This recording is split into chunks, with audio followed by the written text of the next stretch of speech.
Assalamualaikum warahmatullahi wabarakatuh.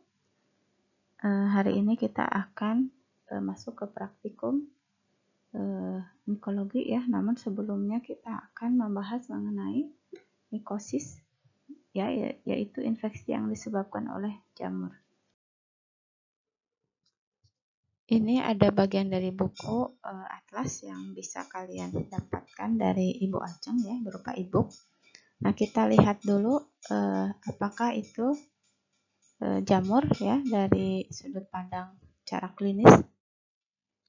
Nah, dari bentuk ya, jamur itu bisa dibagi menjadi beberapa bentuk. Ada bentuk yeast atau bentuk ragi bahasa Indonesianya.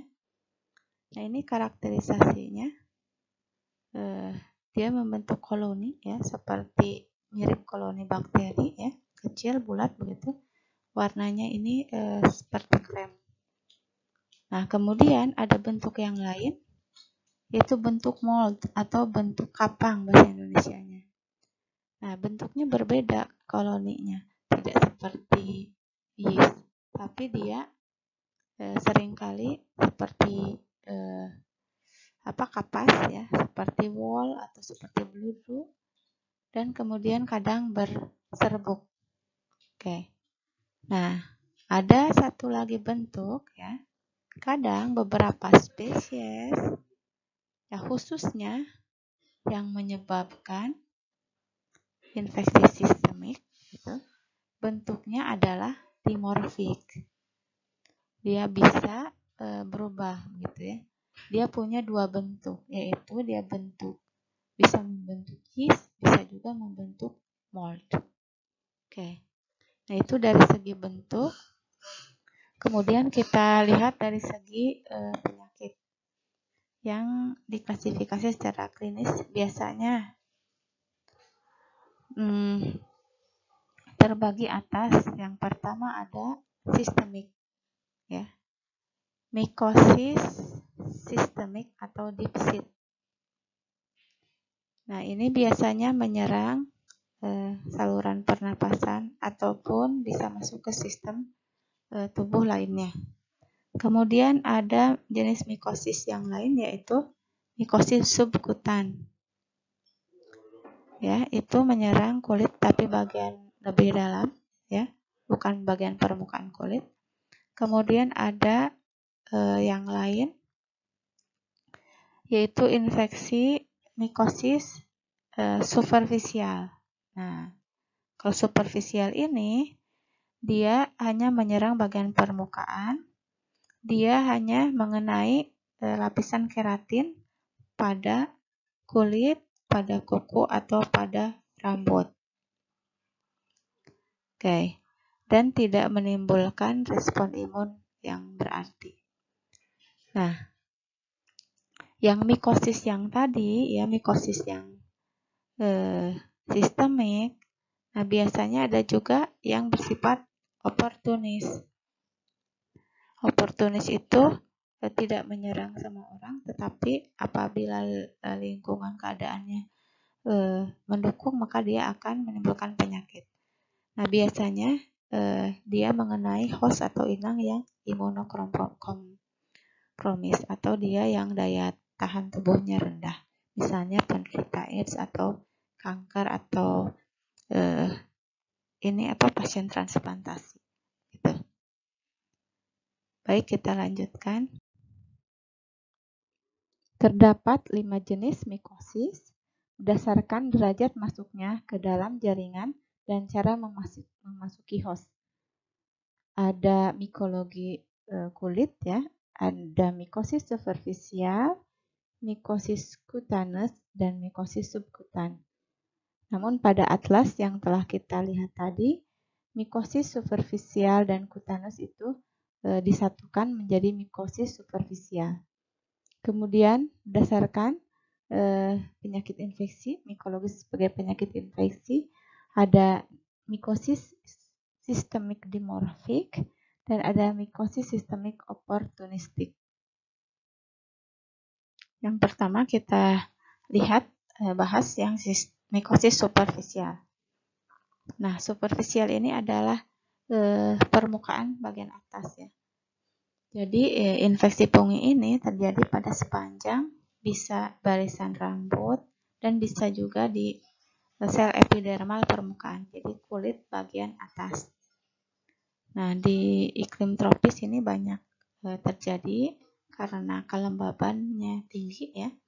Kemudian, nah fungi ini tidak menginvasi jaringan hidup, jadi dia tidak masuk ke dalam sel kulit itu sendiri ya, hanya di permukaan saja, sehingga tidak ada respon dari sel ya, tidak ada respon imunitas dari tubuh.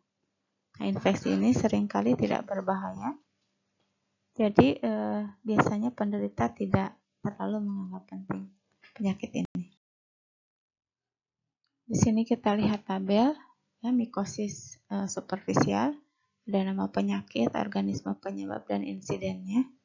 Kita lihat yang pityriasis versicolor, itu penyebabnya Malassezia purpur. Nah, insidennya sering. Kemudian ada Tinea nigra, ada White Piedra, dan Black Piedra. Oke, yang Malassezia purpur ini dalam bahasa Indonesia, pityriasis versicolor dinamakan panu begitu ya. Tetapi ada penyakit-penyakit yang lain, contohnya di sini ada dendrap atau ketombe. Nah, ini ada gambar infeksi Malassezia purpur. Penyakitnya pityriasis versicolor.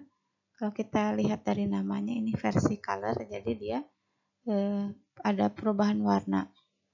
Nah, pada etnis tertentu dan dengan warna kulit yang berbeda, maka berbeda pula warna yang ditimbulkannya. Misalnya pada orang Kaukasian atau bule ya, dia warna kulitnya putih, maka lesinya akan berwarna kecoklatan. Sedangkan pada yang warna kulitnya hitam, misalnya di sini ada aborigin, nah maka lesinya akan berwarna putih. Ini ada gambar mikroskopik dan makroskopik dari Malassezia purpur. Nah, bila ada kasus lesi Malassezia purpur, maka akan diambil kerokan kulit ya pada ujung-ujung lesi. Jadi pada bagian pinggirnya. Nah, kemudian disimpan di objek kelas, kemudian kita tambahkan KOH 10% untuk melarutkan keratin kulit sehingga si jamur bisa hifa atau bisa sporanya akan lepas dan terlihat dengan jelas. Oke, kita lihat di sini ada bentuk bulat yaitu sporanya, kemudian ada hifanya pendek ya.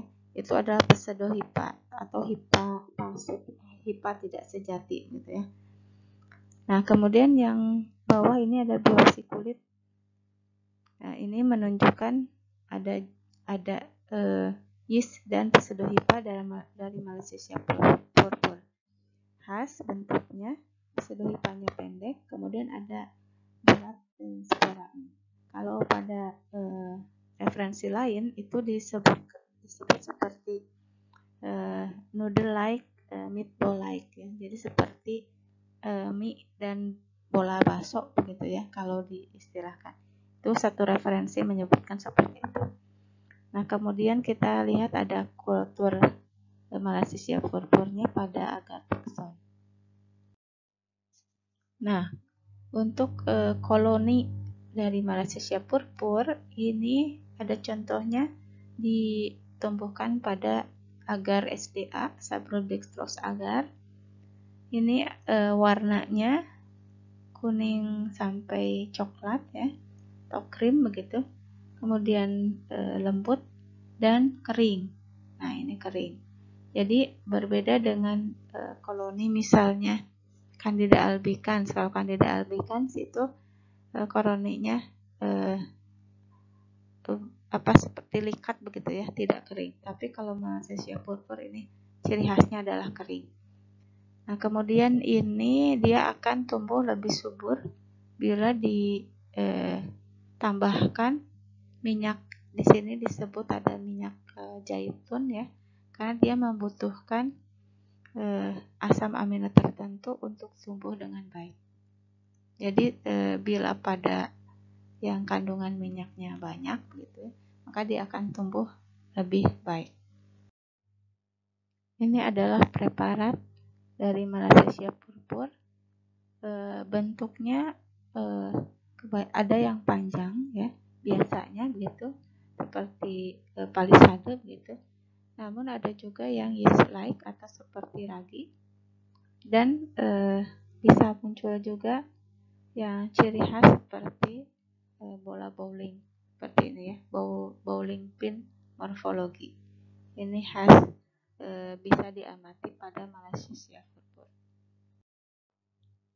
Baik, kita lanjutkan pada Tinea nigra ya. Kalau tadi Malassezia purpur, Pityriasis versicolor, kalau ini Tinea nigra yang disebabkan oleh Hortea werneckii. Nah, ini gejalanya khas berwarna coklat sampai hitam pada tangan, tapi tidak menimbulkan reaksi inflamasi. Bila kita scraping, lakukan kerokan, kemudian ditambah 10% KOH, akan terlihat hifa yang bersepta dan sel yeast atau ragi yang ciri khasnya itu tersusun atas dua-dua.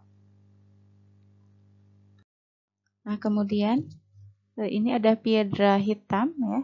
Ini menyebabkan nodul pada rambut. Jadi ada semacam benjolan-benjolan ya pada rambut begitu. Jadi rambutnya tidak rata atau kasar. Ini disebabkan oleh piedra hortea.